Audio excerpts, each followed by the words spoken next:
안녕하세요. 알찬 방송 그리고 밝은 방송 여러분과 함께하는 최후의 오크의 경제 이야기입니다.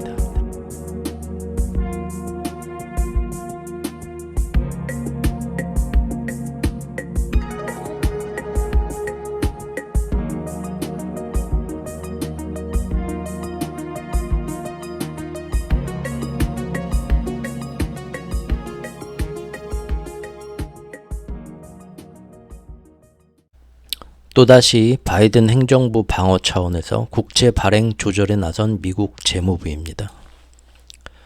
재무부가 어젯밤에 돌발적으로 이번 1분기의 국채 발행을 애초 계획보다 훨씬 적게 발행한다고 발표했습니다.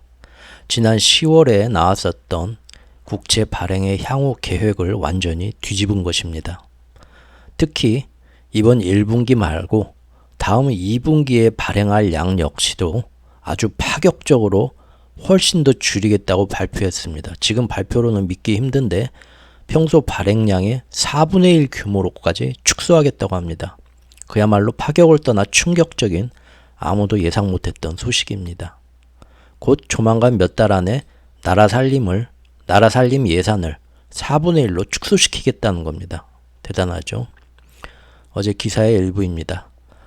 그런데 오늘 재무부는 금년 1월에서 3월 7,600억 달러 규모의 국채를 발행해서 지난 분기 7,760억 달러보다 훨씬 덜 찍겠다고 발표했습니다. 이는 지난 10월에 대략적으로 제시했던 8,160억 달러보다 무려 550억 달러나 적은 것입니다. 그런데 특히 4월, 5월, 6월의 다음 분기 2분기에는 믿기 힘들지만 2,020억 달러어치만 내놓겠다. 4분의 1입니다. 애초 예상에. 이렇게 적게 찍는다면 어떻게 될까? 자, 현재 미국은 회사채 시장의 압박과 실물 경제 시장에 다가오는 신용 경색 등의 위험이 굉장히 크다고 저는 개인적으로 계속 꾸준히 얘기해 왔었습니다. 겉으로 증시에서 보이는 통계 지표나 이런 것처럼 미국 경제 GDP 잘 나간다, 튼튼하다 하는데 실제 실물 경제 시장에서는 그렇지 않다. 그래서 이러한 위험 등을 고려할 때 지금 바이든 정부로서는 확실히 앞으로 고금리가 당장 금리 인하 한다고 해도 그 효과가 바로 나오는 건 아니니까요.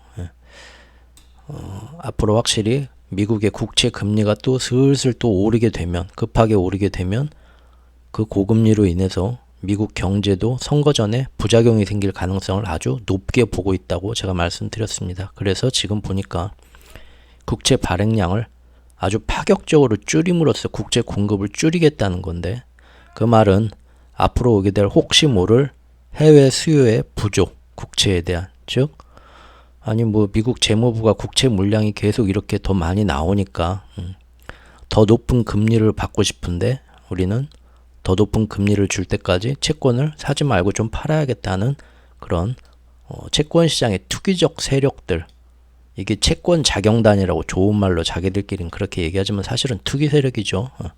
여기에 대비하고자 하는 의도로서 지금 국채 발행량을 급하게 줄이겠다는 그런 의도가 보입니다. 실제 이것도 어제 나온 경제뉴스의 일부를 가져왔는데요. 사실 얼마 전에 뉴욕 연방준비은행이 자체적으로 조사해서 발표한 뉴욕 지역에 1월달 제조업 지수가요. 너무 안 좋게 나온 적이 한 번 있었습니다. 시장의 예상을 뛰어넘어서 갑자기 막 그 지역의 제조업이 다 망가진 것 같이 지수가 마이너스 43.5까지 나온 게 아마 저번 주에 있었을 겁니다. 그런데 저도 이건 다루지 않았습니다. 왜냐하면 너무 다른 지표들하고 온도 차이가 너무 심해서 이거 뭔가 지금 통계에서 뭔가 오류가 있었나 보다 라고 일단은 지켜보자라는 식으로 그렇게 마음에만 담아두고 있었는데 어제 나온 유일한 경제 지표가 이번에는 뉴욕이 아닌 댈러스 연방준비은행에서 발표하는 그 지역의 1월 제조업 지수입니다. 똑같은 거죠. 근데 여기 역시도 마이너스 27.4로 급락해가지고 이게 갑자기 뭔 일이지? 너무 이상하게 나왔죠. 지금 두 번째입니다. 신규 주문, 생산, 고용 등이 모두 경제가 제조업이 크게 위축됐다. 그리고 지금 물가는 올랐다. 지금까지 나온 모든 경제 지표들하고 완전히 다른 게 두 번째 또 나왔죠. 예. 물론 미국은 뭐 제조업이 차지하는 비중은 얼마 안 된다고 하죠. 그런다 하더라도 이 제조업에서 지금 뭔가 모두가 얘기하는 어떤 경제 지표 너무 다른 게 지금 두 번 연속으로 나오고 있죠. 사실상 제조업을 하는 일부 잘 나가는 빅테크들이나 이런 서비스업 회사들 말고 기본의 제조업을 하는 많은 기업들 이런 데는 지금 못 버티고 너무 힘들다. 사방에서 지금 이미 조사하면 나온다는 겁니다. 그런데 이런 기업들이 국채 금리가 계속 지금처럼 높게 유지가 되고 또 가파르게 더 오른다고 하면 돈을 어디선가 조달을 해야 되는데 회사채를 내놨는데 회사채 금리가 올라가서 그거 지금 이자 갚기도 힘들고 부채가 더 부담이 커지니까 점점 더 많은 회사들이 도산하게 되겠죠. 그거에서 좀 숨통을 트여주려고 국채 물량을 지금 조절하는 거겠죠. 즉 이런 식이면 1분기 미국 국채 금리는 국채 발행을 이렇게 조절을 하게 되면 예상보다는 안정되겠죠. 공급량이 적으니까 충분히 다 이제 소화할 수가 있으니까요. 수요를. 그렇게 되면은 회사채 시장이나 지금 또 미국에서 문제가 되는 건 상업용 부동산 시장, 금년에 돌아오는 만기가 돌아오는데 고금리로 치환을 해야 되는 굉장히 힘든 시장이죠. 그 다음에 미국의 지역 은행들 여전히 지금 많은 잡소리가 나고 있고 이대로 계속 고금리가 유지되면은 금년에 아무래도 더 이상은 못 버티겠다 하는 애들 지금 많이 지금 줄 서 있죠. 이런 위기 상황을 좀 더 유연하게 넘기기 위해서 국채 발행량을 줄였다라고 밖에 볼 수가 없죠. 또한 1분기에는 예상보다 줄이는데 2분기에는 거의 이거는 미국에 뭔 일 났나 할 정도로 평소 예산의 4분의 1가량으로 줄이겠다? 그 이유가 뭐겠습니까? 결국 2분기에 사실상 다시 고금리 채권으로 갈아타야 하는 회사채 만기가 크게 돌아오거든요. 즉 그 전에 저금리로 엄청 쌀 때 그 몇 년짜리 채권 발행해서 이자 정말 꽁돈이죠. 이자 거의 뭐 제로금리에 가까운 그거 내면서 제대로 뭐 매출도 못 올리는데 회사를 그대로 유지해왔던 좀비 기업들이 미국에 어마어마하게 많죠. 근데 그 회사채 만기가 금년 2분기에 제일 많이 돌아올 겁니다. 아마 그러면은 거기서 새로운 채권으로 갈아타야 되는데 새로운 채권은 지금의 고금리가 반영돼서 굉장히 금리 이자가 높죠. 그럼 회사들이 돈도 잘 못 버는데 특히 제조업 회사들 이 고금리에 이만한 고금리로 채권을 지금 발행해서 그걸 감당할 수 있을까요? 못하죠. 그리고 그렇게 고금리로 해도 그 회사들한테 누가 그걸 사주려고 하겠어요. 위험성 때문에 잘 안 사주려고 하니까 고금리는 더 높아지고 우리나라 회사채 시장하고 비슷하죠. 예전 한전 뭐 그런 것들 올랐던 거하고 똑같습니다. 그렇기 때문에 그 미국의 많은 좀비 기업들이 터지는 걸 막기 위해서 국채 발행을 이번에 2분기에는 거의 4분의 1 수준으로 줄인다. 사실 다 눈에 뻔히 보이죠. 왜 그러는지. 얼마 전 기사지만 미국 지난해 파산 기업은 금융위기 이후 최다입니다. 2010년 이후 최다. 이미 두 번째 금융위기가 온 것처럼 많은 파산 기업들이 지난해 생겼다. 여기 S&P 글로벌에서 집계한 겁니다. 심지어 이게 코로나가 빵 터졌던 2020년 팬데믹 때 모든 회사들이 문 닫았을 때 그때보다도 많았다. 작년에. 이게 현실입니다. 그런데 그 작은 좀비 기업만 간 것도 아니다. 위워크 같은 거, 뭐 공유 오피스 이거 아시죠? 그 다음에 라이트 에이드 등 아주 큰 대규모 회사들, 전도 유망하다 했던 회사들 역시도 22건이나 파산이 일어났다. 총체적인 난국이라는 겁니다. 그리고 올해도 어렵다. 당연히 회사채 만기가 올해 더 많이 돌아온다. 똑같이 연준이 금리를 내려줘도 지금 뭐 예를 들면 뭐 5% 금리에서 뭐 갑자기 2%로 내리겠습니까? 열심히 내려봤자 뭐 1% 내리는 거겠죠.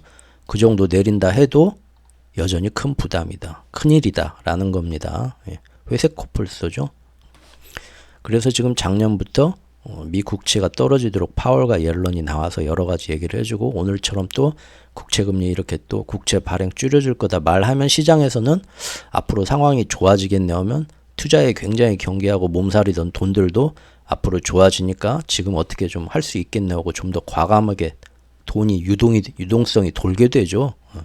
그래서 이미 보면은 이렇게 회사채들이 제일 작년에 이렇게 많은 회사가 부도를 맞고 파산을 했음에도 불구하고 금년 1월에 회사채가 굉장히 인기입니다. 미국에서 역설적으로. 이게 다 어떤 정부의 그런 노력하에 투자시장에 그 꽝꽝 얼어있던 기대 심리가 앞으로 경제는 좋아진대 하면서 풀린 거죠. 이렇게 만든 거죠. 또 이것은 대선 전에, 금년 11월 대선 전에 그 전에 뭔가가 터지면 안 되겠죠. 바이든 입장에서는 여러 실물 경제에서 안 좋은 소식들이 나오면 트럼프하고 이제 맞짱 떠야 되는데 바이든 캠프에 국민들이 지지율이 떨어지는 곤란한 상황을 만드니까 그 확률도 줄이기 위해서 국채 발행을 어제 갑자기 파격적으로 줄이겠다고 나온 거죠. 정치를 위해서 움직인 겁니다. 두 번째 주제는 이겁니다. 모든 것에는 양면성이 있다. 국채 발행을 줄이면 정말 거기에 맞는 부작용은 없을까요? 당연히 있겠죠. 그게 뭔가 한번 봅시다. 국채 발행을 줄인다는 것은 동시에 다음과 같은 양면성도 지닙니다. 즉 국제 공급을 이렇게 파격적으로 줄이면서 시장에서 국제 시장의 수요 공급을 맞춰가지고 자기들 미국 국채 금리가 무슨 일이 생겨도 예전만큼 쉽게 방방 위로 오르지 못하도록 속도 조절을 해주겠다라는 이런 의미인데요. 이것은 당연히 패권 경쟁국인 지금 싸움 상대인 중국에도 여러 기업들의 채권들이 있죠. 다 돈 빌려서 자본주의 사회는 다 돈 빌려가지고 일을 벌리는 거니까요. 그런데 중국 내부에서 뭐 국민들한테만 위안화 채권으로 빌리는 게 아니죠. 정말 큰 돈 투자는 우리나라도 예전에 경제가 박정희 정권 때 뜬 거는 미국 차관덕 아닙니까? 결국은 어마어마한 외국의 투자금들이 들어와야 됩니다. 즉 중국에서도 그 회사 안에서 달러하고 연동된 달러 회사채가 있죠. 지금 사실 뭐 헝다나 비구이안이 그것 때문에 제일 큰 문제가 된 거죠. 그런 회사채 금리들도 이렇게 미국이 국채 발행 줄이면서 안정시키면 덕분에 중국의 이런 달러 회사채 금리도 갑자기 오르지 않고 안정되면서 중국으로서는 지금 부채가 빵 터지려는 위기 폭발을 미국 덕분에 한숨 미룰 수 있는 그런 기회도 갖게 되는 겁니다. 실제 지금 이렇게 작년부터 국채 금리가 안정되고 앞으로는 더 떨어질 거다.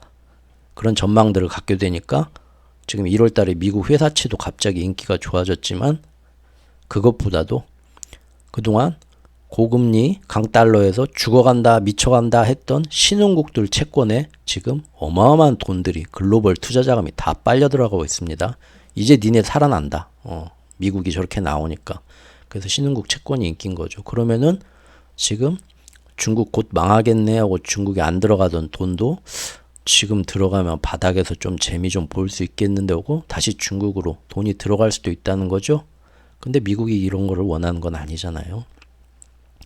하지만 아직 중국이 항복하지도 않았는데 이기지도 않았는데 이 게임에서 미국에서도 동시에 지금 본 것처럼 신용 경색의 위험이 터지게 된다면 나중에 그 수습 단계에서 오히려 통제된 공산사회인 중국보다도 미국이 더 큰 타격을 받을 수 있겠죠. 그래서 그런지 지금 미국이 국채 발행을 줄이겠다고 발표를 했는데 그 시기를 보면 굉장히 절묘합니다. 어제 사실은 더 큰 일이 있었죠. 중국에서. 즉 중국 부동산 부채와 지방정부의 그 고질적인 부채 LGFV의 핵심이 바로 그동안 헝다였죠. 근데 헝다가 1월 29일에 바로 어제죠. 어제 낮에 중국에서 홍콩 법원에서 이거를 이제 청산을 할 거냐 말 거냐 중요한 심리가 예정돼 있었죠. 그렇기 때문에 제가 지난번 회원 영상에서 같이 이제 회원분들은 보셨는데 1월달 내내 지금 미국 국채 금리가 살살살살 올라갔죠. 그렇게 하면서 다른 채권 만기 연장의 가능성, 중국 기업, 헝다나 이런 것들의 가능성을 사전에 차단하고 채권 금리가 다시 올라가니까 채권자들이 이거 좀 꺼려지게 되죠. 또 거기에 맞춰서 바로 그 전날 같이 봤었죠. 무디스 신용평가사까지 나서가지고 중국 지방정부 부동산과 연계된 LGFV 모두 24개인가 무더기 강등했죠. 그러면서 사람들이 채권자들 해외 헝다 같은 그런 관련된 채권자들이 헝다가 앞으로 살아나서 우리 빚을 어느 정도 갚아줄 수 있을래나 봤던 그 희망을 갑자기 1월달 들어서 미국 국채금리도 다시 살살 올라가고 또 무디스 신용평가사가 바로 그 전날 나와가지고 중국 LGFV는 절대 못 살아나니까 여기다 돈 묻지 마세요. 다 털립니다. 하고 신용강등 무더기 시키니까 결국 채권자들이 협상을 안 해줬죠. 지금이라도 헝다 빼먹을 거 다 저기 살 발라갖고 좀이라도 우린 건져야겠습니다. 그래가지고 어제 홍콩 법원에서 청산 명령이 나온 거죠. 조정이 결렬된 거죠. 그거 확인하고 나서 그 다음에 재무부에서 바로 좋았어. 중국에 또 한 방 크게 먹였구나. 그거 확인한 다음에 이제 자기들도 야 우리도 위험하니까 국채 발행량을 일단 조절하겠습니다 하고 발표가 또 이루어진 거죠. 관련 기사들이 있습니다. 이 모디스가 기사하고 헝다에서 뭔 일이 있었나. 이제 헝다는 채권자들이 이제 뭐 살 발라먹을 거 발라먹겠다 하는데 헝다의 어떤 자산들은 다 중국 내부에 있죠. 근데 중국 공산당이 또 그거는 또 우리 중국 법원에서 승인을 받아야 된다. 그런 식으로 또 이제 막아주겠죠. 어떻게 될지. 공은 일단 중국으로 넘어갔습니다. 예. 자, 기축통화 패권을 위한 이번 경제전쟁이 일본과 미국이 합심해서 기를 끌어올려가지고 1월 달에 국채금리 올리면서 중국에 이렇게 강펀치 한번 먹이고요. 헝다 선고일에 맞춰서. 그리고 나서는 또 뒤로 잽싸게 물러나서 야 우리도 힘들었다 하면서 미국도 재정비를 하고 이런 식으로 지금 이루어지고 있죠. 당분간은 이런 모습이 주기적으로 반복될 것으로 보입니다. 금년에는. 이게 금년에 이제 한 해의 어떤 그런 모습이 될 거예요. 트럼프와 언제까지 그럼 이런 짓을 하냐. 제가 볼 때는요. 트럼프하고 바이든의 지지율 양상이 지금 트럼프는 거의 공화당 대선 주자로 굳어졌고요. 이제는 바이든하고 거의 리턴 매치가 확실해졌는데 사람들이 지금 이렇게 바이든이 사실 경제정책 실패한 게 아니다. 인플레 잘 잡았고 작년 말부터 파월하고 옐런이 도와주면서 경제 이렇게 GDP 이렇게 크게 성장했다. 그리고 더 좋아졌다. 경제는. 그렇게 한 다음에 사람들이 바이든과 트럼프 사이에서 이제 여론조사 이제 곧 다 나오죠. 그러면은 대충 몇 프로 오차 범위에서 이 정도면은 다음번에 뭐 다른 선거 전략을 가고서 한번 해볼만 하겠네. 그게 딱 굳어질 때까지. 그때까지는 계속 경제 정책도 이런 식으로 갈 것 같습니다. 자, 다시 얘기로 돌아와서 국채 발행을 이렇게 줄이는 게 능사냐, 부작용은 없냐.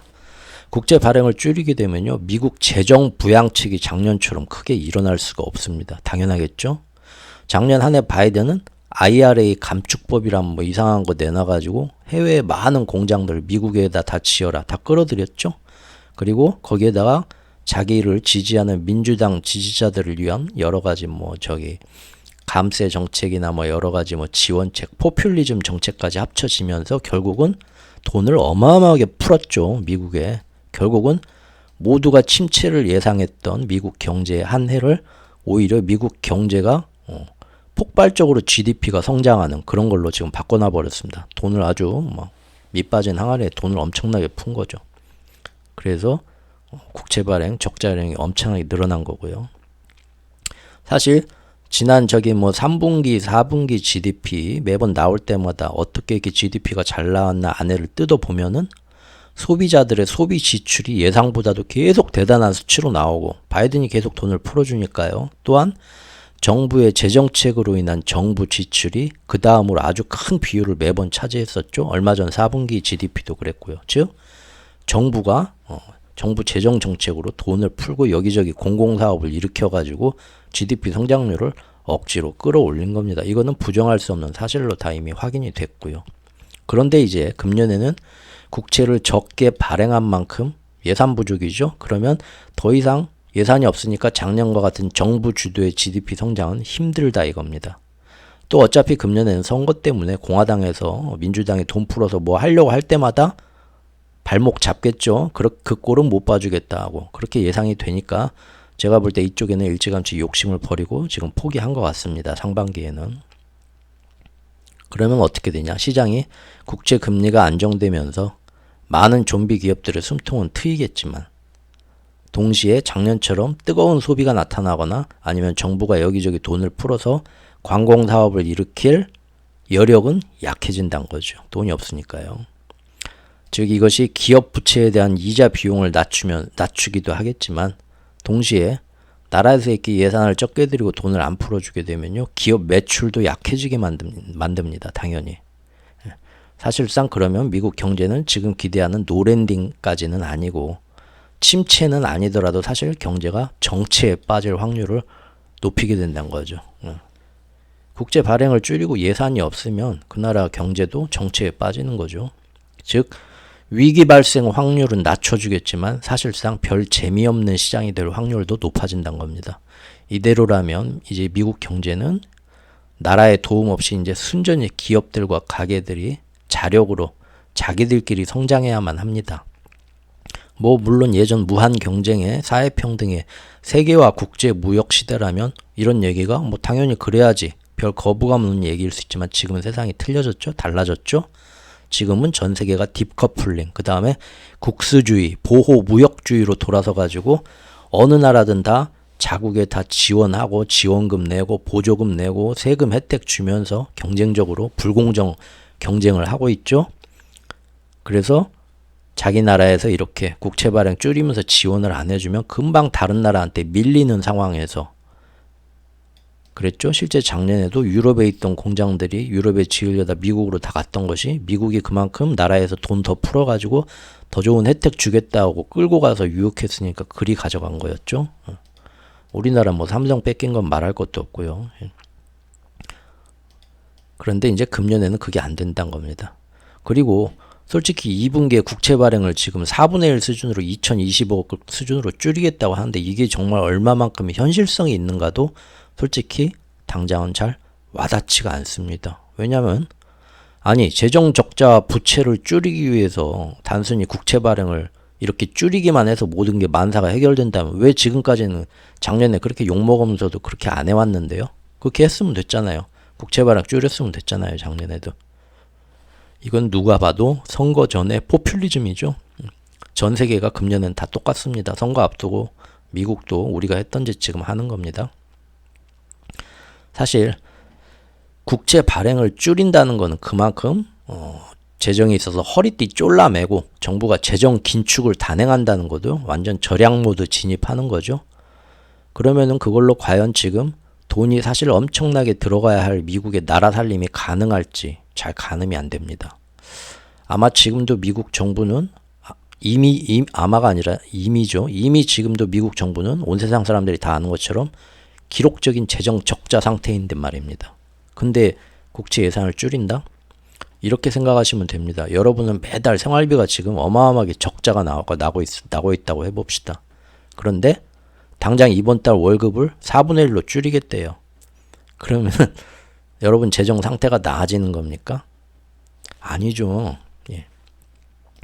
지금 작년부터 파월과 옐런, 바이든 행정부가 계속 국채 금리를 낮추는 방안을 또 이제 어제까지 이렇게 이어오고 있는데요. 이 흐름은 미국 국채 발행이 계속 들어갈 돈이 많아갖고 과해짐에 따라서 늘어남에 따라서 계속 그걸로 인해서 미국 국채 금리가 올라가고 그로 인해서 미국에서는 재정 적자가 계속 일어나고 그 부채를 갚기 위한 과도한 이자 부담 요걸 줄이기 위해서 국채 줄이기 위해서 이렇게 옐런과 파월이 나와서 국채 금리를 이렇게 낮추고 있다. 자기들이 갚아야 할 부채 이자의 그런 부담을 줄이기 위해서라고 지금 월가나 현장에서는 많이 이렇게 해석을 하고 있죠. 또 제 블로그 구독자분에서도 이 점에 대해서 제 의견을 물어봤던 진지한 댓글도 올라와가지고 제가 지난 영상에서 여기에 대해서 설명도 했었고요. 분명히 그런데 그때도 말씀드렸지만 이러한 시장의 해석은 또 뭐 우리나라의 뭐 웬만한 저기 좀 전문가란 분들도 다 똑같이 월가 얘기 갖고 와서 똑같이 이렇게들 얘기들 하고 있겠죠. 하지만 분명히 이런 거는 한 측면을 똑같은 사실을 보고 한 측면을 옳게 설명하는 맞는 말이긴 하나 그게 전부는 아니다 이겁니다. 왜냐하면 조금 어려운 얘기일 수도 있는데요. 정말로 재정 적자를 줄이고 그리고 앞으로 과도한 이자 부담도 줄이기 위한 그것만이 목적이라면요.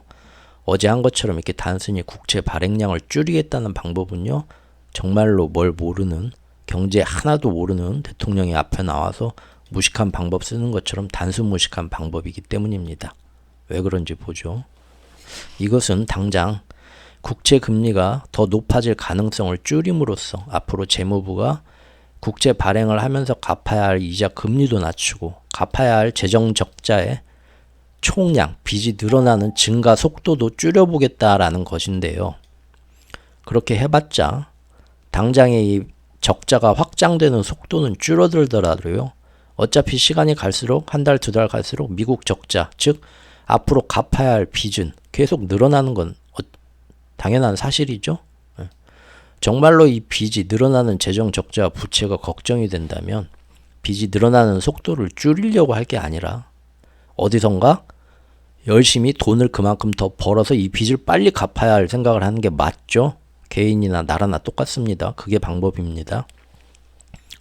즉 미국으로서는 앞으로 더 많은 경제 개발과 성장이 이루어지도록 유도를 해야만 그만큼 경제가 잘 되면서 거기서 세수가 많이 거칠 거고요. 그것으로 결국 나라 빚도 부채도 더 빨리 적극적으로 갚아나갈 수 있는 겁니다. 그 방법을 최우선으로 생각해야지 그냥 빚이 너무 많이 늘어나고 갚아야 할 이자도 막 높아지니까 국채 발행을 줄여보자 하게 된다면 그것만이 전부다 해가지고 그렇게 해석을 하게 되면 뭐가 문제가 되냐면 국채 발행 줄인 만큼 그 나라의 모든 경제는 그만큼 지원력이 떨어지게 되면서 경제 성장 동력의 힘을 잃게 됩니다. 또 지금 국채 발행을 줄인 만큼 줄이면 뭐 그대로 뭐 계속 살 수 있나요? 결국 다음 분기에는 그걸 메꾸기 위해서 더 큰 재원이 필요해지게 됩니다. 사실 그렇죠. 왜냐하면 어차피 금년 1년 나라 살림에 들어가는 돈은 1년 전에 예산 딱 나오고 대충 정해져 있습니다. 그리고 국가 예산이란 건 해마다 다 늘어납니다. 경제 규모가 커지니까. 그렇죠? 그 나라 경제가 완전히 망가지지 않는 이상 시간이 갈수록 그 나라 경제는 어쨌든 더 큰 규모로 커지게 되어 있기 때문입니다. 결국은 당장 국채 발행을 줄인다는 건요. 뭐 이런 뭐 부채가 뭐 더 늘어나고 이자가 이자 금리가 높아가니까 이렇게 그걸 맞추려고 한다라는 거는 결과적으로 맞는 말이긴 하지만 전체를 봤을 때는 그것만으로는 해석하기는 힘듭니다. 왜냐하면 진정한 해결책이 아니고 당장 위기부터 일단 넘기고 보자는, 즉 당장 경제에서 무슨 안 좋은 소리 나오는 건 피해보자는 조삼모사식 대응이기 때문입니다. 이번에도 역시 어제 나온 분석 기사의 일부를 제가 가져와 봤습니다. 이런 얘기가 있습니다. 어제 국채 금리를 그렇게 많이 국채를 발행을 4분의 1가량 다음 분기엔 줄이겠다. 4분의 1 수준까지. 그러면은 시장에서는 당연히 국채 금리가 어제 폭락을 했죠. 폭락까지는 아니도 어제 많이 하락했는데 실제로 그거보다 더 크게 하락해야 되는데 어느 정도 하락하고 폭이 더 이상은 하락하지 않았다. 생각만큼 크게 그 효과가 나타나지 않았다. 시장 금리가 어제요. 더 크게 하락하지 않은 건 왜 그러냐?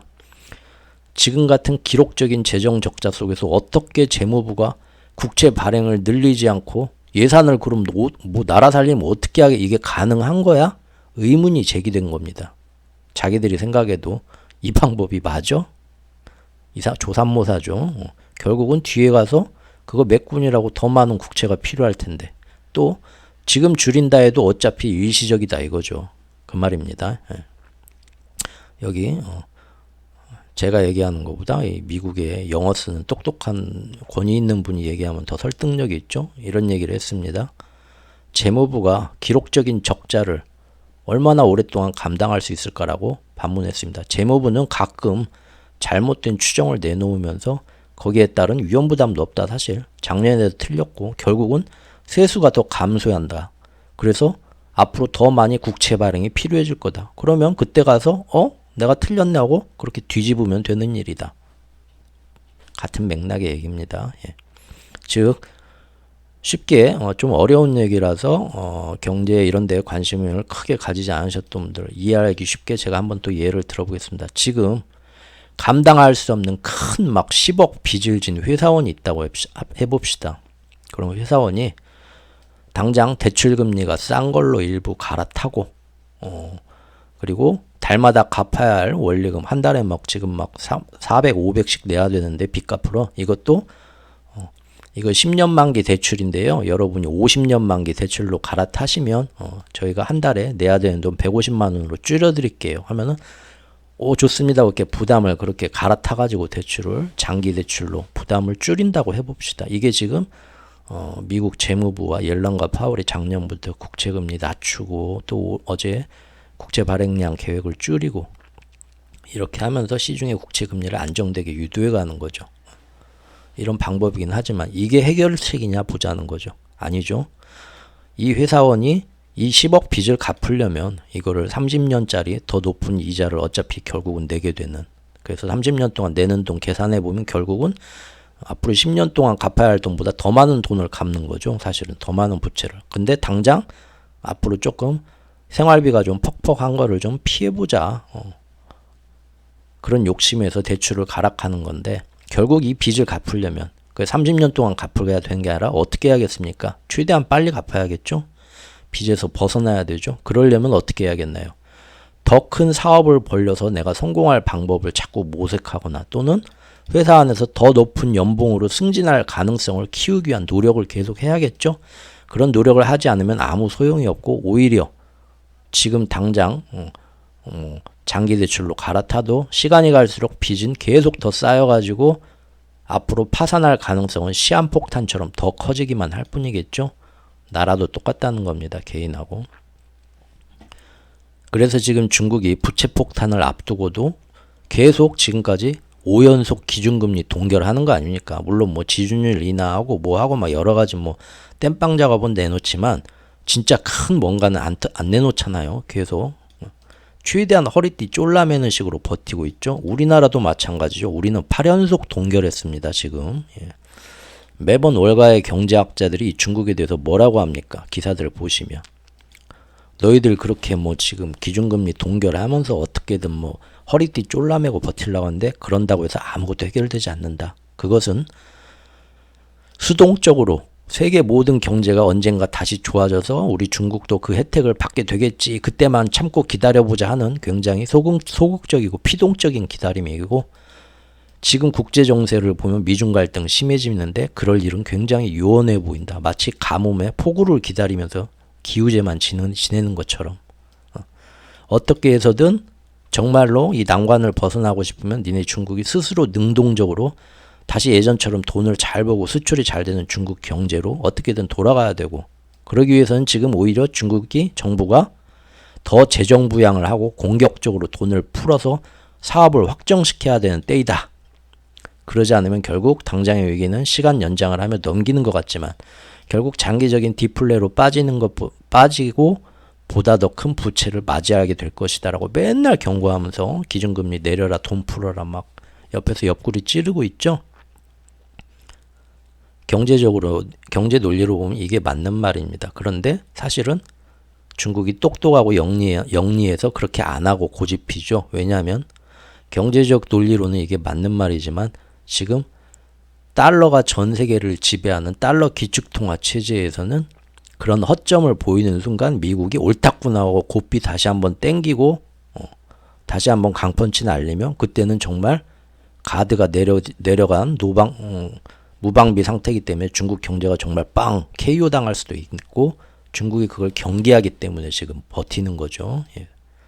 우리는 어떨까요? 우리도 사실 똑같죠. 이 점에서는 사실 지금 위기를 넘기기 위해서 우리나라가 지금 앞으로의 국가 경쟁력을 좌지우지할 4차 산업 시대에서 미래 산업 분야와 R&D 분야 예산까지 무작위로 막 다 줄여나가고 있죠. 그러면서 앞으로 이 빚을 갚고 부채를 좋아지려면 우리나라가 경제가 크게 성장하고 전체 수출 경제가 좋아져서 거기서 벌어온 돈으로 갚아야 됩니다.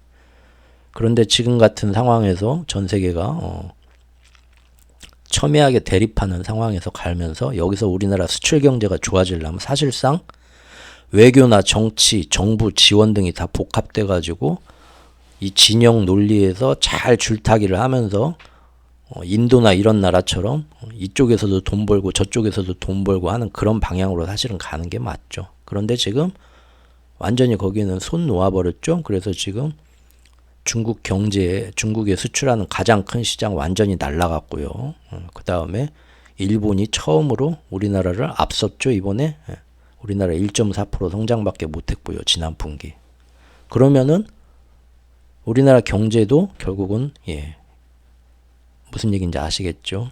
부채 위기를 당장 넘기겠다고 미래 경쟁력 분야의 예산까지 가릴 것 없이 다 최대한 재정을 줄이겠다. 예산 삭감하겠다고 마구 줄여놓으면 국채 발행 안 하겠다. 그런 식으로.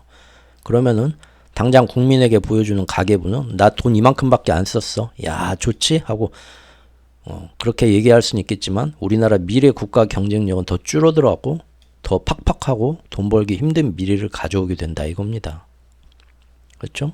여기 회사원 보십시오. 지금 실업자인데요. 남편인데요. 부인한테 자랑하는 거죠. 야, 오늘 나 밖에 하루 종일 한 발짝도 안 나가고 돈 10원도 안 썼다. 잘했지? 그럼 부인이 뭐라고 하겠어요? 우휴 인간아. 지금 빚 갚으려면 돈을 안 쓰는 게 문제가 아니라 나가서 일자리부터 구해야지 하고 타박을 하겠죠. 그런데 이제 여기에 우리나라 4월 총선 전에 포퓰리즘을 통해서 오히려 지금 세수를 더 감소시키고 있죠. 계속. 이렇게 하면 당장의 위기하고 팍팍한 민생은 당장 1, 2분기 또 넘기게 되겠죠. 하지만 이런 식으로 갈수록 한국 경제의 성장력은 완전히 소멸돼 가지고요. 결국 대한민국은 장기적인 침체 디플레이션으로 빠진다는 겁니다. 잃어버린 30년으로요. 사실상 지금 어제 이 국채 발행 미국 이것도요. 우리처럼 미국 대선 선거를 앞두고서 당장 눈앞에 보이는 안정을 국민들한테 보여주기 위해서 제살 깎아먹는 짓을 하고 있는 셈입니다. 그런다고 뭐 미국 경제가 장기 디플레에 빠지겠어요? 금방 또 이거 바꾸면 되죠. 즉 그렇다 해도 결국 시간이 지나면서 이 부작용은 더 큰, 더 많은 갚아야 할 부채로 바로 돌아오게 되어 있는 겁니다. 1, 2분기 뒤에는 당장의 위기는 넘겨도 나라 빚은 여전히 더 늘어나고 거기에 그것을 갚을 여력, 즉 국가 경쟁력과 세수는 오히려 더 줄어들어서 장기적으로는 더 안 좋은 상황이 오게 된다는 거죠. 비유하자면 지금 열심히 잠 안 자고 투잡, 쓰리잡 뛰어가면서 5년 안에 갚아야 될 할부금을 당장 편하게 먹고 자고 걱정하지 않는 대가로서 20년짜리 장기 할부금, 더 비싼 이자를 내야 되는 그걸로 바꾸는 거하고 마찬가지입니다. 그러나 이런 효율적인 경제 관점과 상관없이 당장은 대중들은 달콤한 사탕, 물가 공공요금 줄어들고 내가 낼 세금 줄어들고 그런 거에 일단은 반응하죠. 대중들은. 그래서 포퓰리즘 행보를 어느 나라 정치권이든 선택할 수밖에 없다. 그래서 선거를 이기기 위해서. 그렇게 해서 이제 선거에서 이기기만 하면 그 다음에는 정치인들도 이제 늘상 지금까지 그랬듯이 필요하면 정책과 공약을 다시 손바닥 뒤집듯이 뒤집으면 되는 거고요.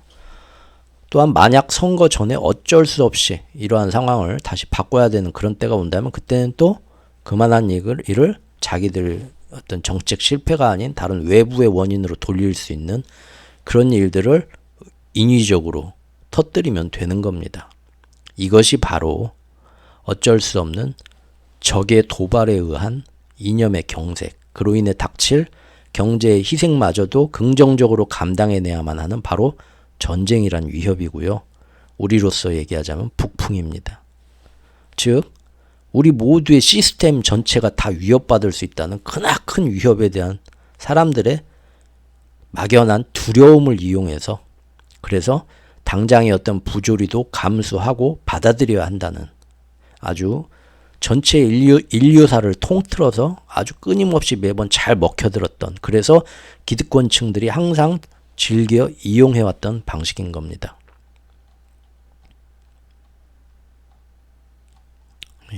뻘소리 잠깐 여기서 좀 해보겠습니다. 여기 아버지와 아들, 우리가 흔히 인생을 살면서 이 아버지와 아들과의 관계, 가정에서 많이 겪는 딜레마일 겁니다. 이런 거죠. 아빠가 얘기하기를 야, 아빠가 너한테 이렇게 혹독하게 대하는 것도 다 너 잘 되라고 하는 거야. 물론 이렇게 하면 너의 어린 시절에 그 사랑받지 못함에 따른 위축감과 트라우마가 자리 잡게 되고 그것이 훗날 네가 대한민국 최고의 직업을 가진 성공한 사람이 되더라도 너의 생활 전반에서 인생 전반에서 스스로에 대한 자존감과 대인관계에서 겪게 될 어려움의 근원이 될 수도 있고 또 네가 만약에 강남 40평대 아파트 살고 검사님이 된다고 하더라도 항상 알 수 없는 불안함과 불만족 그리고 불행감을 너한테 업보처럼 들고 가게 만들 수도 있겠지. 또 그로 인해서 너는 평생 아빠를 원망하면서 살게 될지도 모르고 부모와 가족에 대한 애정은 별로 깊지 않게 될 거야. 하지만 그런 일들은 미래의 일, 아직 일어난 일도 아니고 확정된 것도 아니고 정말 어떻게 될지는 아직 아무도 모르는 것들이야. 그러니까 당장 네가 여기서 내가 시킨 대로 억지로라도 공부를 하지 않게 되면 적어도 그로 인해서 좋은 대학도 못 가게 될 확률이 높고 소위 낙오자가 되게 되면 그렇게 해서 네 인생이 너무 암울하게 될까봐 나는 그게 아빠는 무엇보다도 제일 두렵다. 물론 아빠가 살아보니까 학교 다니면서 공부 잘 안 한 거, 공부 잘한 거하고 사회 나가서 성공하는 거하고는 연관성은 정말 없더라. 공부 제일 못했던 애들이 제일 사장님 되고 종종 그러더라.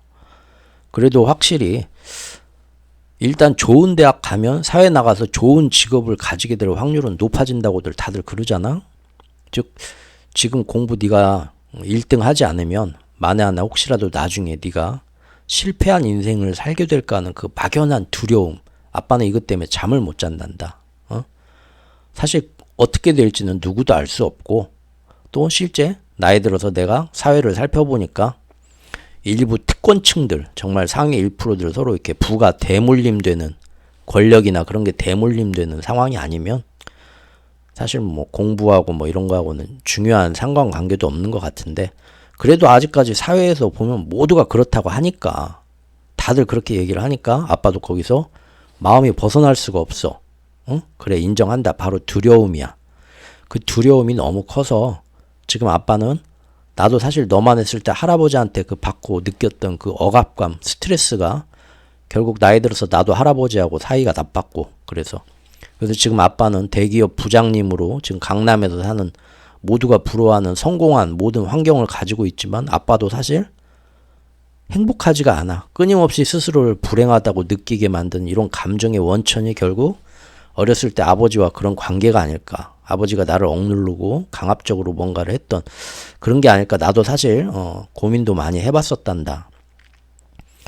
그래도 대한민국에서는 모든 사람들이 이 방법이 최선이라고들 하니까 그리고 다들 또 그렇게 하고 있으니까 일단 다수가 선택한 방향이라면 내 스스로를 설득시키기도 힘들고 또 안심도 되니까 그래서 아빠도 결국 이게 좀 아닌가 하다가도 결국엔 다시 예전에 할아버지가 아빠한테 했던 아버지 평생의 불만이었던 그런 방식대로 내가 또 너를 대할 수밖에 없구나. 왜냐하면 이대로 너의 행복만을 위해서 너가 하고 싶은 대로 아빠가 뒤에서 응원해주고 지원해주면서 결국 너의 인생은 잘 될 거야 안심하는 거 솔직히 아빠는 그런 고급 차원의 마음가짐 가지지 못했다. 그냥 불안하다. 대신 지금 대한민국 사회에서 모두가 얘기하는 이대로라면 너는 결국 실패하게 되는 거고 아빠가 그렇게 만든 거다. 날마다 주변 사람들과 언론들이 주변에서 떠들면서 그런 두려움을 만들어내니까 아빠는 아직 확정되지도 않은 너의 미래에 대해서 날마다 걱정이 되고 또 그게 너무 불안해서 견딜 수가 없다. 제가 이렇게 길게 얘기했지만 모든 아빠와 뭐 아들의 어떤 억압적인 관계에서 오는 그 진짜 속마음이 어떤가 제가 풀어서 얘기를 해봤습니다. 모든 가정의 딜레마죠. 대한민국 가정에 지금. 그러나 우리가 대한민국이라는 사회가 아니라 좀 더 어떤 조금 개화된 선진 사회에 가서 살게 되면 이런 얘기에 대한 어떤 그 본인의 지금 제일 옳다고 믿는 이 가치와 편견들도 상당히 많이 바뀌게 될 겁니다. 분명히. 네. 한번 뻘소리 해봤고요. 다시 국채 얘기로 돌아와서요. 이 국채를 이렇게 발행을 줄이게 될 때 부작용 또 있습니다. 뭐냐면 지금 바이든이 그동안엔 특별 행정명령으로 어느 정도 이제 예산을 허용하지는 모르지만 사실상 금년에 이제 미국이 지금 벌어지고 있는 전쟁들에 대해서 국채 발행을 이렇게 줄이면 작년처럼 많은 돈을 지원해 주는 게 힘들어진다는 겁니다. 그러면 당장 우크라이나 전쟁에 대한 지원은 급 감소되는 거죠. 대신 지금 어제까지 핀란드에 이어서 스웨덴까지 나토에 가입 완전히 완성시켜놨죠. 그러면 이제 미국은 앞으로 우크라이나 전선에 대해서 막 러시아를 밀어내는 것보다는 최대한 지금의 전선을 대한민국 휴전선처럼 유지하면서 앞으로 대러시아 전선에 대한 지원은 이제 미국은 할 만큼 했으니까 니네 유럽이 좀 나토 다 하나로 그냥 최대 가입국으로 다 만들어 놨으니까 니네가 좀 어떻게 좀 해봐 더 금년에는 하고 유럽 나토 연합국들한테 우크라이나 부담은 아무래도 어느 정도 공을 이제 떠넘길 거고요. 대신 미국은 이스라엘 중동 전선에 더 집중하려고 하겠죠. 사실 이스라엘은 우크라이나하고는 다르죠. 이스라엘만의 자신들만의 자금력도 빵빵하고요. 군사력도 굉장히 든든합니다. 예. 미국으로서는 작년 우크라이나 지원 때처럼 막 퍼주기식으로 밀어주지 않아도 되는 좀 부담감이 적은 상대이긴 하죠. 또 길게 두 번째 해봤고요. 세 번째 마지막 주제. 이 선거 전에 포퓰리즘 부작용을 전쟁으로 막는다. 우리가 좀 관심을 둬야 될 거 다시 한번 또 얘기해 보겠습니다. 유럽 전선이든 중동 전선이든 아시아 전선이든 이것이 세계 경제와 미국의 기축통화 패권에 기여할 가장 좋은 형태는 지금처럼 항상 국지전 분쟁이 상시화되어 가지고 후티 반군이든 헤즈볼라든 치고받고 하면서 그곳에 상시적인 경제 위협을 가하는 형태입니다. 그렇죠? 지금 뭐 그쪽 스웨즈 운하나 홍해 아라비아 이쪽에 지금 어떤 모든 물동량이 지금 벌써 뭐 3주, 4주, 뭐 한 달 가까이 지금 영향을 받고 있죠. 예. 즉, 거기서 뭔가 큰일이 빵 터져서 사람이 갑자기 뭐 죽게 되는 교통사고나 총살이 아니고 시간을 두고 계속 그 환자의 상태를 야금야금 갉아먹는 만성질환 혹은 암투병 같은 상태로 만들어 놓는 게 경제에 그런 영향을 끼치게 만들어 놓는 게 제일 좋다 이거죠. 그러나 만에 하나 이렇게 계속 사방에서 갈등을 높여놓게 되면 어디선가 실수가 터지죠. 세계를 반으로 가른 양 진영 간의 첨예한 대립들이 이렇게 사방에서 지속되면 그러다가 어디선가 예상 못한 컨트롤이 안 되는 상황이 터지면서 돌발적으로 원하지 않았던 확전이 빵 터질 수도 있다는 그런 위험성은 확률은 높아진다는 겁니다. 만약 그런 일이 터지면 그때는 미국도 다시 전쟁에 맞춰서 국채 발행을 다시 늘리게 될 거고요.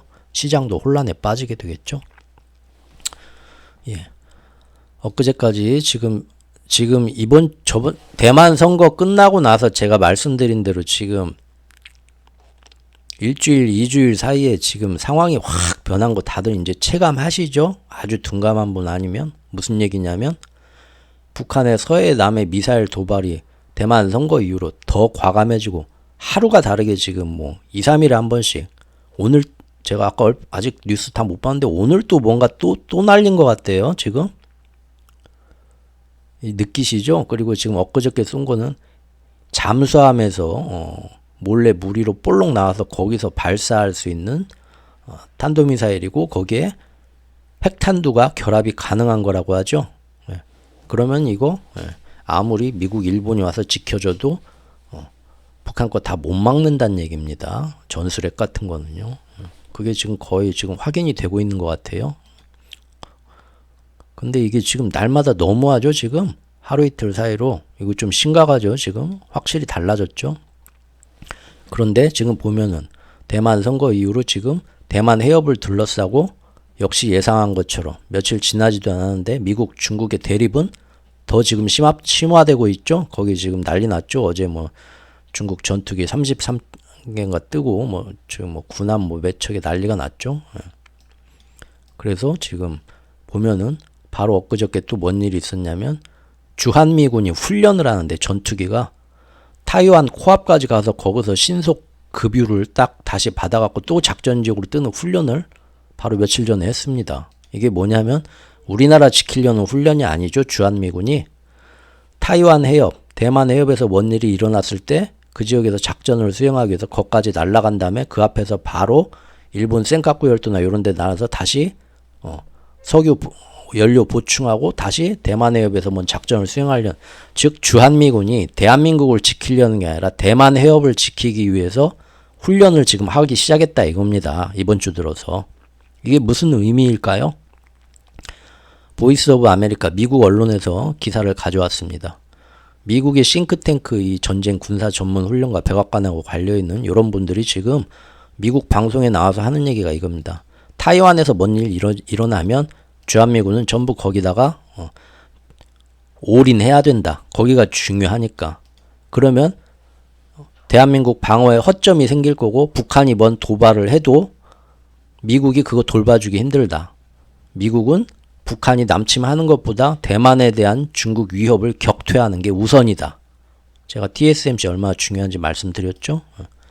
그래서 그럴 여력이 없다. 즉 이 얘기는 타이완 해협에서 분쟁이 발발해서 미국이 개입하게 될 경우 한국은 스스로 방어해라 라고 미국의 전문가들이 지금 이 얘기 며칠 전 나온 기사입니다. 예. 미국의 핵심 전력은 북한보다는 중국 상대하는데 우선순위를 반드시 두게 될 거다. 이 얘기를 합니다. 예. 그래서 주한미군을 이렇게 미군이 전력을 재배치하는 거에 대해서 한국군이 반대해서는 안 될 것이다. 잡소리 말아라. 원래 그런 것이다. 벌써 이미 방향이 정해졌죠? 자, 이거 보십시오. 작년부터 니네 뭐 지금 북핵 때문에 힘들지 우리가 도와줄게 하면서 한미일 다 엮어놓고 그걸로 지금 북중러 막 다 엮어가지고 긴장 더 키워놓고 북한의 미사일 기술 결과적으로 더 발전했고 여기서 더 긴장 상태만 맨날 우리가 야 니네 혼자 힘들지 도와줄게 하면서 핵잠수하면 핵항모 띄우고 하면서 북한 중국 같이 뭐 연계돼서 자기들도 훈련하도록 우리가 다 그런 식으로 유도해놓고 나서 이놈들이 이제 와서는 뭡니까? 예. 북한이 이제 우리나라의 재래식 전력을 뛰어넘는 우리나라에 없는 핵 전술을 완전히 구가할 수 있는 상태로까지 만들어 놓고 나서는 정작 뭔 일 터지면 이제는 미안한데 대만이 더 중요해. 그때는 니네가 혼자 알아서 해. 일은 지들이 다 키워놓고 외세들이.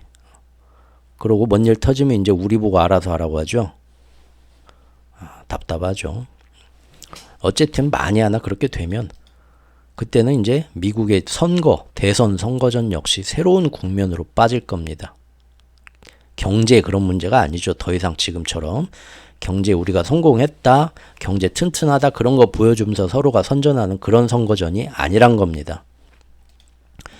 트럼프 진영을 지지하는 게 극렬 우파 보수 성향인데요. 그거하고 관계없이 현재 미국뿐만 아니죠. 전 세계가 다 우경화되고 극렬 어떤 대립주의로 간다고 지금 3년 전부터 지적을 했었죠. 미국을 비롯한 세계의 많은 나라의 국민들, 우리나라도 물론이고요. 화해나 타협보다는 대립 국면에서 우리가 상대한테 우월한 힘을 보여서 승리하는 그런 거를 주장하고 주도하는 대통령, 총리, 지도자상을 훨씬 더 많은 사람들이 선호하는 그런 식으로 사람들 마음이 지금 바뀌었습니다. 민심은 천심이라고 항상 말씀드렸죠. 자, 지금 어제 나온 뉴스죠. 이란 본토 공격하라. 미군이 죽었다. 심상치 않은 미국 내부. 이거 보시죠. 상원 의원이 나와가지고 이거 사실은 그 친이란 성향의 민병대가 저지른 거죠. 이란 군대가 저지른 일이 아닙니다. 그렇죠? 네. 근데 거기에 대해서 이거 어차피 이란 내부의 중요한 목표물을 타격하라고 상원 의원이 나와서 촉구를 하고 있습니다. 그렇죠? 네.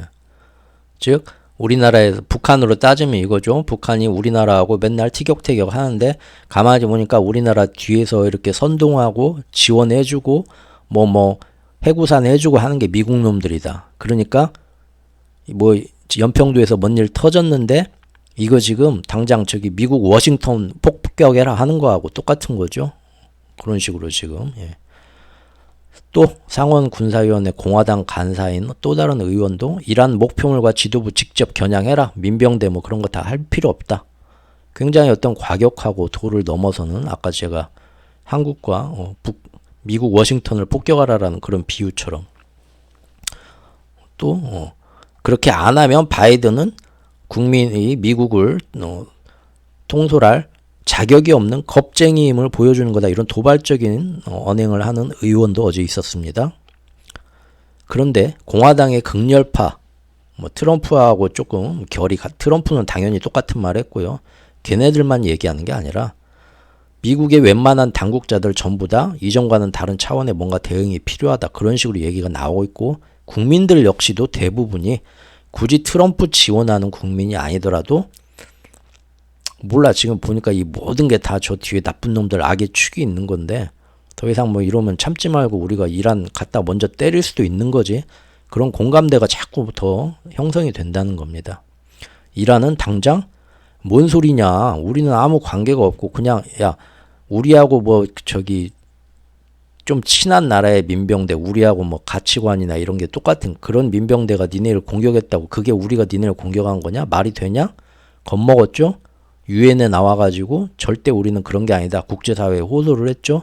그러니까 지금 미국이 이렇게 이란을 핑계를 대면서 때리기는 좀 껄끄럽긴 하죠. 하지만 이런 일이 계속 앞으로 일어나면 점점 더 이제 뭔가 일이 터질 수가 있겠죠. 자, 지난 2년 동안 세계 정세는 이렇게 국제 정세는 급변했고요. 세계 언론들 특히 이 기축통합 패권 세력들이 맘먹고 우크라이나 전쟁 때부터 뒤에서 선동했죠. 대중들을 세뇌시키기 위해서. 예. 이것들이 이미 전 세계 많은 대중을 현혹을 시켜놨습니다. 제가 제일 우려하는 거죠. 전쟁의 위험은 모든 사람들이 이건 아니지 하고 반대하면 없어지는 겁니다. 그런데 선동하는 대로 이게 맞아. 미국 내부에서도 이란 한번 때려야지. 이게 더 필요하다고 사람들이 원하게 되면 그렇게 가는 거죠. 즉 사람들은 이제 이런 대립과 전쟁의 양상이 모든 사람들의 경제와 민생에 안 좋은 영향을 끼쳐도 그렇다 해도 우리의 안보와 이념, 진영의 승리가 그거보단 더 귀한 가치다. 이렇게 생각하는 사람들이 훨씬 더 지금 많아졌습니다. 2년 사이에. 그렇다면 그때는 미국도 이런 이란하고의 어떤 직접 전쟁이나 또 다른 확전이 미국 경제에 안 좋은 영향을 받게 된다 하더라도 국민들이 그래도 괜찮다. 일단 저놈들을 때려 눕히는 게 급선무다. 라고 한다면 기꺼이 얼마든지 전쟁과 대립을 대선 전략으로 그때부터는 과감히 이용할 수도 있겠죠. 문제는 제가 볼 땐 이겁니다. 그때가 만약에 온다면 그때가 왔을 때 얼마나 많은 대중들이 얼마나 많은 세계인들이 그 전쟁이 확실히 이것은 미국 책임은 아니다. 정말 미국은 참고 참았는데 어쩔 수 없이 악의 축들 때문에 일어난 전쟁이다. 따라서 미국과 자유진영은 전쟁을 원치 않던 희생자이고 피해자일 뿐이고 우리가 자유와 정의라는 공동 가치를 방어하기 위해서 결국 어쩔 수 없이 분연히 나서야만 했구나라는 그런 당위성을 얼마나 사람들한테 납득시킬 수 있는가가 아주 중요한 기준이 될 겁니다. 그래서 그렇게 날마다 여론전에 신경을 쓰는 거고요. 지금의 대립과 갈등에 대해서 날마다 언론과 정보 매체들을 통해서 대중들에게 그 타당성을 수시로 지금 교육하듯이 뉴스들이 매일 나오고 있는 거죠. 다시 경제 얘기로 돌아와서 마무리하겠습니다. 어쨌든 이미 월가는 제가 볼 때는 절대 대놓고 말은 안 하지만 어제까지의 일로 해서 이제 가만 보니까 미국 당국하고 연준까지도 서로 합심해서 선거 전에 인플레가 어쩌고 경기 침체가 어쩌고 그런 거 다 떠나서 무조건 미국 경제를 선거 전에 계속 아름답게 보이기 위해서 당국이든 연준이든 무슨 일이든 할 준비가 되어 있구나. 이제 촉이 있는 애들, 바보 멍청이가 아니면 이제 감을 확실히 이제 잡았겠죠. 어제까지 그 일로 인해서. 그래서 지금 보면 아직도 3월부터도 당장 연준이 금리 인하를 시작할 수 있고 올해 안에 6번 이상의 금리 인하까지도 얼마든지 할 수 있다고 베팅하는 분석가들이 여전히 있는 거는 제가 볼 때는 아마도 이 물밑에서 이러한 선거 전에 포퓰리즘을 위해서 어떻게든 정치적으로 움직이겠구나 이런 동향을 간파했기 때문이 아닌가 싶습니다. 지금 미국 시장도 대한민국 시장처럼 당장의 부채 폭탄이 선거 전에 금 가는 걸 막기 위해서 계속해서 포퓰리즘적인 임시 땜빵 방안을 붙여나가고 있습니다. 이것은 시간이 갈수록 더 큰 부채와 해결 안 된 좀비 기업들과 부채 때문에 만성적으로 경기 활력을 잃어가는 악순환을 가져올 겁니다. 거기에 증시는 반대로 오히려 완화되는 시장 조건 때문에 점점 더 큰 거품을 형성하게 될 겁니다. 자, 보통 이 실물 경제의 어떤 그런 안정된 지지력과 경제 성장 동력을 계속 깎아먹는 행위. 하지만 증시만은 그와 반대로 거품이 더 쌓여가는 이런 모습. 이런 거를 우리가 과거 역사 속에서 봤을 때 이런 양상을 우리가 절대 골디락스라고 부르지는 않았습니다. 이것은 보통 버블이라고 불렸었고요. 곧 그 대가를 치르곤 했었습니다. 지금은 그러한 모든 사건과 사물이 피해갈 수 없는 숙명 같은 이런 생명순환의 원리, 즉 이 당연한 귀결을 앞으로 자신들의 잘못과 업보에 따른 우리가 경제정책을 실패해서 탐욕에 너무 따라가서 하는 그런 자업자득식 책임이 아닌 순전히 우리는 잘하고 있었는데 악의 축인 상대 진영의 악행들 때문에 어쩔 수 없이 우리가 당하게 되는 그런 돌발 변수로 포장하고 싶어서 지금 안달이 난 세력들이 있을 뿐이다 라는 거, 그 얘기하면서 영상 마무리하겠습니다. 오늘 또 들어주신 여러분들께 감사 말씀 드립니다.